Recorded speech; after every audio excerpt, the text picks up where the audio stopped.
Gauri Suryavanshi. S मराठीमध्ये आपलं स्वागत. वळूया आजच्या बातमीकडे.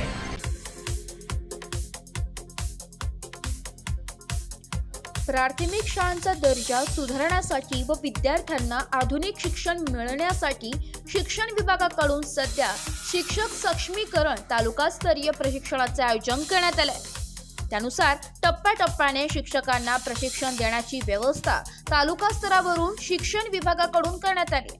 यासाठी शासनाकडून कोट्यावधींच्या अनुदानाची तरतूद देखील करण्यात आली आहे. परंतु नियोजन करताना शिक्षण विभागाच्या अटींना बगल देत गुरुजींना उपाशी प्रशिक्षण देण्यात येत असल्याची प्रचिती कळवण तालुक्यात दिसून येत आहे. प्रशिक्षणार्थी शिक्षकांना जेवण न देता एक पाववडा अथवा समोसा पोहे यावर दिवसभर प्रशिक्षण देत असल्याने कळवणच्या शिक्षण विभागाकडून नेमकं चालले तरी काय यावर चर्चा सुरू असून प्रशिक्षणार्थी गुरुजींना उपाशी ठेवत त्या जेवणाचा निधी कोणाच्या खिशात जाणार असा सवाल उपस्थित केला जात आहे.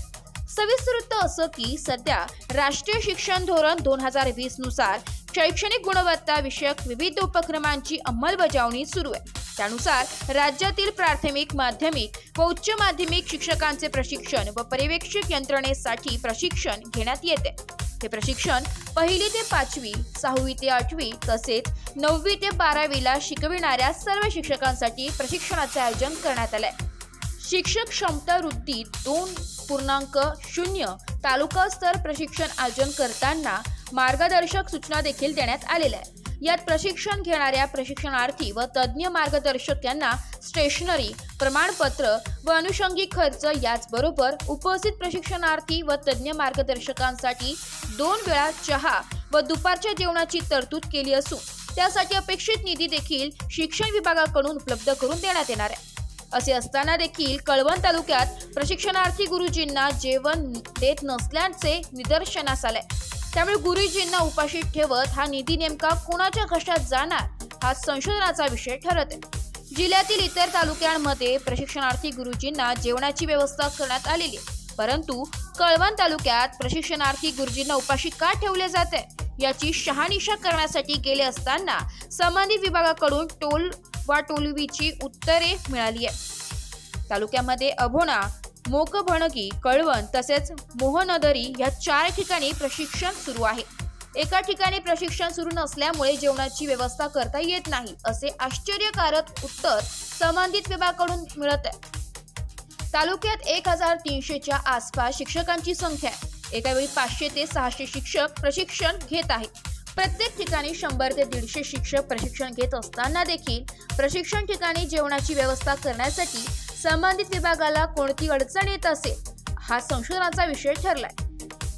जिल्ह्यातील इतर तालुक्यांमध्ये जर प्रशिक्षणाच्या ठिकाणी प्रशिक्षणार्थी शिक्षकांच्या जेवणाची सुविधा होते मग कळवण तालुक्यातच प्रशिक्षणार्थी शिक्षकांना जेवण देता येत नसल्यामागचे गौंड बंगाल काय असा प्रश्न सध्या उपस्थित झालाय.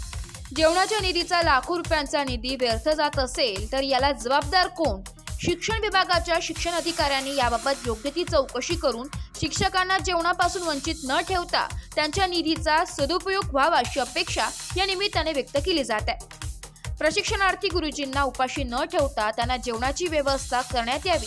त्याचबरोबर मागील आठवड्यात दिलेल्या पहिल्या टप्प्यातील प्रशिक्षणार्थी शिक्षकांच्या जेवणाचा निधी नेमका गेला कुठे याचा शोध देखील संबंधित विभागाच्या वरिष्ठ स्तरावरून लावला जावा व दोषींवर कार्यवाही व्हावी अशी मागणी होते.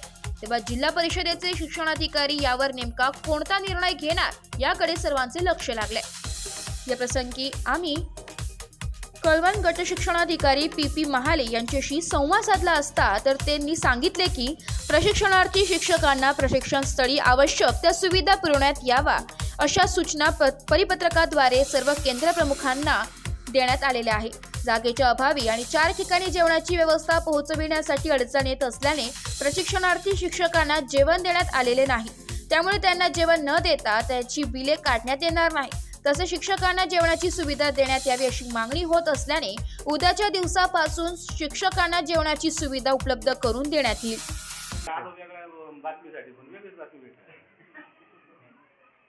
बरोबर ना? तुम्हाला वाटत नाही का जेवण नको आहे तुम्हाला? उत्तम प्रतीचं दर्जेदार जेवण देण्यात यावं असा आदेश आहे शासनाचा. पण मग असं जेवण भेटलं पाहिजे हो तुम्हाला असं वाटत नाही? तुम्हाला असं मग तुम्ही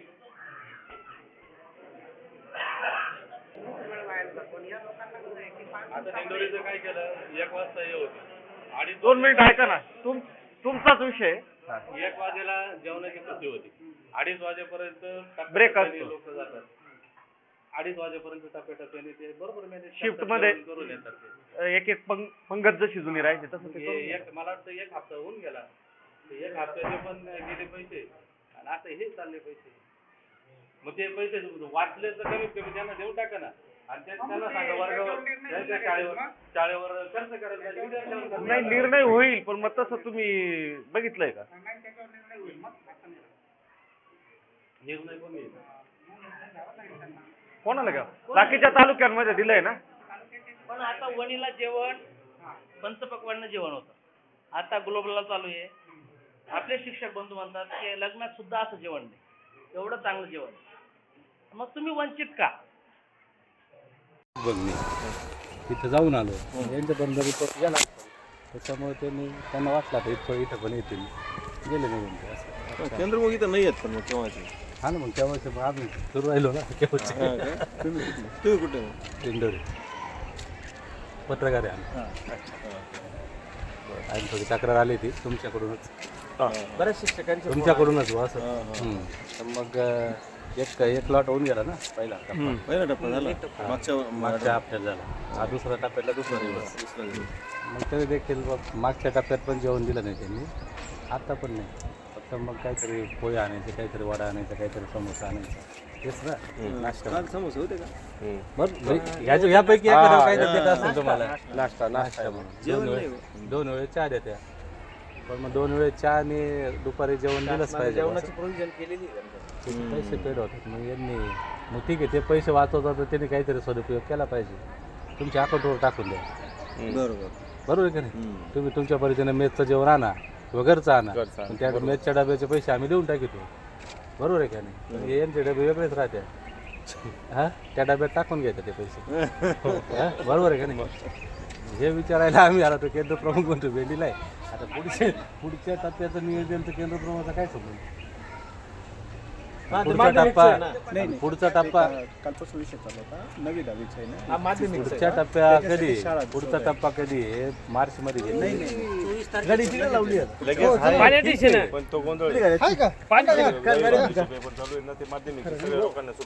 सुपरविजन एक्झाम झाल्यानंतर असणार. मार्च नंतर आमच्याकडे बाकी बरोबर पेपर तपासायचं पण चालू आहे. जिल्ह्याचा प्रोग्राम आहे ना तो.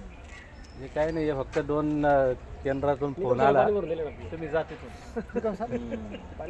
उत्तर शहानिशा झाली आमची काय. आणि येऊन गेलो साक्षीदार तुम्ही पण झाले.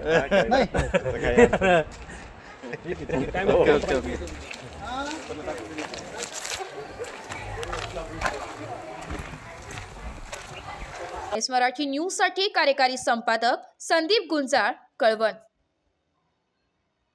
अशाच नवीन ताज्या घडामोडी जाणून घेण्यासाठी आमच्या एस मराठी न्यूज चॅनलला लाईक करा, शेअर करा, सबस्क्राईब करा आणि बेल आयकॉनला क्लिक करायला विसरू नका.